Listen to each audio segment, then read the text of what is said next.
मैं हूं अपर्नेश गोस्वामी और आप देख रहे हैं राजस्थान तक। मेरे साथ जो लोग खड़े हैं वो बीकानेर जिला मुख्यालय आए हैं। 90 किलोमीटर पैदल चल के, 90 से भी ज़्यादा किलोमीटर ये पैदल चले हैं। और इनकी जो मांग है, बिजली, पानी, सड़क, कुछ नहीं मांग रहे ये लोग। ये नन्हे मुन्ने बच्चे हैं, करीब 300 की तादाद है इनकी। और ये बच्चे आए हैं डंडी गांव से, जहां पर इनके स्कूल में 20 पद हैं, लेकिन उस पर 13 लोग जो हैं वो नियुक्त नहीं है। ऐसे में इनकी पढ़ाई का बहुत नुकसान हो रहा है। बोर्ड की परीक्षाएं नज़दीक में हैं। मैं आपको जानकारी के लिए एक चीज़ और बता देना चाहता हूं कि ये जिला मुख्यालय बीकानेर है, जहां से राजस्थान के शिक्षा मंत्री डॉक्टर बी.डी. कल्ला यहाँ से विधायक हैं। और जिस जगह से ये चल के आए हैं वहाँ से एक और कैबिनेट मंत्री हैं, गोविंद राम मेघवाल, जो आपदा और राहत प्रबंधन के मंत्री हैं राजस्थान की सरकार में। अगर मंत्रियों के ज़िलों में ये हाल है तो आप समझ सकते हैं कि बाकी राजस्थान की क्या स्थिति होगी। मेरे साथ कुछ बच्चे हैं और इनके साथ इनके परिजन हैं जो इनको 90 किलोमीटर चला के लेके आए हैं। उनसे जानते हैं कि इनकी क्या तकलीफ़ है और कम से कम कितने टीचर लेके ये यहाँ से मानेंगे। क्या प्रॉब्लम आ रही है आपको पढ़ाई में? हमारे को पढ़ाई में ये प्रॉब्लम आ रही है कि सिर्फ 7 ही टीचर हैं और 12वीं तक का विद्यालय है, और एक प्रिंसिपल सर हैं और एक पीटीजी सर है। बाकी 5 टीचर बच्चे जो सरकार ने बहुत कार्य दे रखे हैं सरकारी, कोई कंप्यूटर में लगा रहता है और कोई प्रसार के कार्य में लगा रहता है। और वहाँ नेटवर्क की भी समस्या है। 1 घंटा का कार्य होने वाला 5 घंटों में होता है, इसलिए बहुत पढ़ाई पर बुरा प्रभाव पड़ रहा है हमारे। वहाँ पढ़ाने वाला कोई नहीं है, इससे अच्छा हम घर बैठ जाएँ वो भी बढ़िया है। और इसी प्रकार की हमें ना 13 पद रिक्त चल रहे हैं अभी हमारे विद्यालय में। 13 पद लेकर ही वापस घर पे लौटेंगे, नहीं तो यहीं पर धरने पे डटे रहेंगे। अफसाना भाटी। अफसाना भाटी। आपका क्या नाम है? प्रियंका। प्रियंका, अब आपकी बोर्ड की परीक्षाएं नज़दीक आ रही हैं। कितनी पढ़ाई हुई स्कूल में? अभी तक हमारा 50% ही सिलेबस पूरा नहीं हुआ है सर, और इस कारण हमें हमारे मानसिक शिक्षा पर भी बहुत बुरा प्रभाव पड़ रहा है कि आगे बच्चों को टेंशन रहती है कि बोर्ड के एग्ज़ाम में वो क्या करेंगे, किस तरह से उनकी पढ़ाई होगी।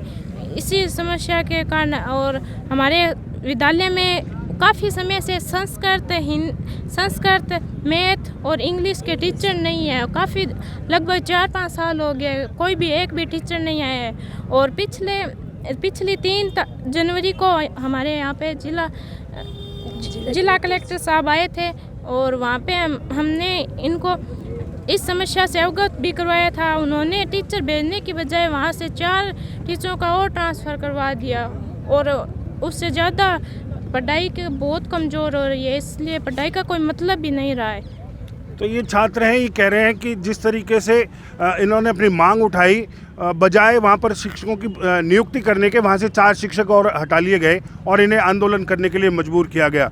आप आंदोलन कर रहे हैं, कितने दिन से ये आंदोलन चल रहा है? सर 21 तारीख से चल रहे हैं। 21 तारीख से क्या क्या किया आपने? ताला लगा दिया स्कूल?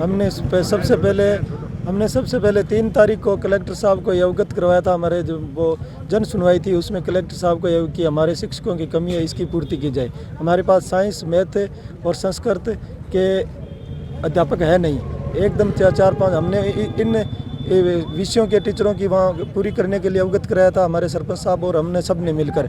लेकिन उसके बजाय हमारे 3 तारीख के बाद में 4 टीचरों का ट्रांसफ़र हो गया, तो हमें मजबूरन फिर एसडीएम साहब को भी हमने अवगत कराया। एसडीएम साहब कोई सुनवाई नहीं की और मजबूरन हमने बच्चों को के साथ लेके तालाबंदी करनी पड़ी। और उसमें तालाबंदी करके हमने हमारे साहब एसडीएम साहब तीसरे दिन एसडीएम साहब और सीबीओ साहब आए थे।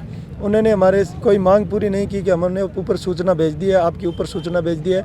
हमने फिर इंतज़ार किया और उसके बाद में हमने 5 छात्र और 6 ग्रामीण हमारे जो धरना स्थल पर थे वो भूख हड़ताल पर बैठ गए। तो भूख हड़ताल पर बैठ गए, उसके बाद में भी हमारी कोई सुनवाई नहीं हुई, तो हमने बीकानेर के लिए पैदल कूच कर दिया बच्चों के साथ।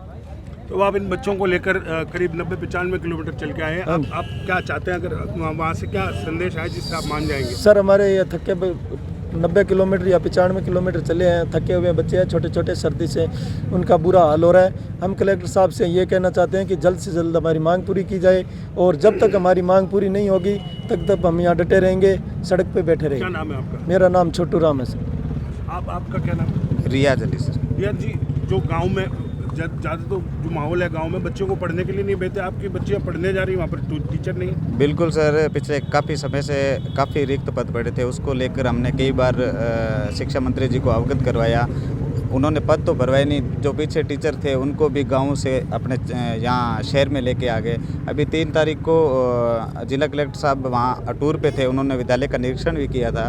तो हमने सरपंच साहब और हमने इनको अवगत करवाया था कि सर मुख्य जो सब्जेक्ट हैं जैसे इंग्लिश, मैथ्स, यहाँ टीचर है नहीं और बच्चों का जो भविष्य है वो ख़राब हो रहा है। तो इनके अवगत करवाने के बाद में 4 टीचरों का ट्रांसफ़र हो जाना, इसी से बड़ी निराशा हुई। तो हम लोगों ने धरना डाला, 3 दिन तक हमारी कोई बात नहीं सुनने आया। फिर स्कूल भी बंद कर रखा। हाँ, स्कूल के तालाबंदी करके हमने धरना डाल लिया। 3 दिन तक हमारी कोई नहीं सुनने आया। उसके बाद में उपखंड अधिकारी पुगल मौके पे पहुंची और सीबीओ तो फिर भी नहीं पहुंचे। उन्होंने सीबीओ को फ़ोन करके वहां बुलाया, तो उन लोगों ने आपस में वार्ता करने के बाद हमें ये बोले कि हमने आपकी बात ऊपर पहुंचा दी है और आपके शिक्षक लग जाएंगे और हम आपके पास आएंगे, लेकिन लौट कर वो भी नहीं आए। उसके बाद हमने उनको अल्टीमेटम दिया कि अगर आप हमारी बात नहीं सुनोगे तो बच्चे और अब अगर आपकी बात नहीं मानी जाती है तो अब आप क्या करेंगे? जी सर, अगर हमारी बात नहीं मानी जाएगी तो हम यहीं बैठे रहेंगे, क्योंकि फिर स्कूल खुलवाने का और बच्चे भेजने का तो कोई औचित्य ही नहीं है। अगर बच्चे भेजेंगे तो वहाँ भेजने के बजाय तो अपने खेतों में लगा लेंगे और वहाँ भेजने का मतलब ही क्या रह गया सर? उसका तो तालाबंदी, वहाँ बच्चे सारे दिन खेलते हैं क्योंकि अध्यापक पाँच अध्यापक भी पीछे वंचित रहते हैं, जो भी सरकारी कामों में इधर उधर लगे रहते हैं। तो इसका कोई मतलब तो है नहीं। या तो सरकार जो नए विद्यालय खोल रही है, क्रमोन्नत कर रही है, इसका फ़ायदा क्या हुआ? जब ग्रामीण क्षेत्र से शिक्षा मंत्री जी ने, ये हमारा हालात नहीं है, पूरे क्षेत्र का यही हालात है, शिक्षा मंत्री जी ने वहाँ से जो टीचर हैं उनको उठा के अपना जिला भर लिया है। ये तो ये सोच रहे हैं कि बस मेरा घर ही ठीक होना चाहिए, अगले का घर उजड़े तो उजड़े। इससे फिर बच्चों का भेजने का मतलब ही क्या रहा है सर? तो हम जिला अधिकारी जी से ये मांग करते हैं कि आप जो रिक्त पद पड़े हैं उन पदों को भर के और बच्चों को वापस भेजिए।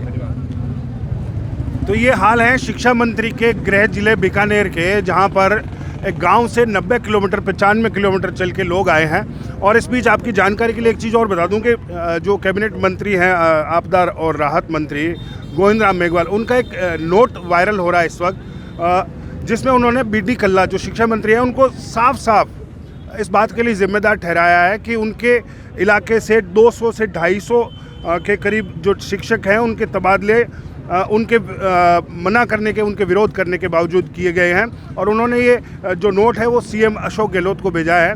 हालांकि इस बीच जो बातचीत चल रही है जिला कलेक्टर कार्यालय में, हालांकि कलेक्टर उसमें मौजूद नहीं है, और जिस तरीके से ग्रामीणों ने साफ साफ ये कहा है कि जिला कलेक्टर को बताने के बाद में जन सुनवाई में ये तय होता है कि उस इलाके की जो समस्याएं हैं, उस इलाके के लोगों को जो परेशानी आ रही हैं उनको मौके पर ही दूर किया जाए। बावजूद इसके इनके गांव से, इनके स्कूल से 4 शिक्षकों को हटा दिया गया। तो जन सुनवाई की भी हकीकत ये बता रहे हैं गांव के लोग, और स्कूलों की हकीकत आपने इतनी देर में सुनी है।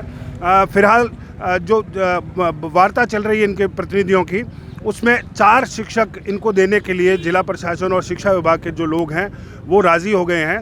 हालांकि जो ये लोग इतनी दूर से पैदल चल के आए, इनका साफ साफ कहना है कि जब तक पर्याप्त संख्या में इनको टीचर नहीं मिलेंगे तब तक ये यहाँ से नहीं हटेंगे।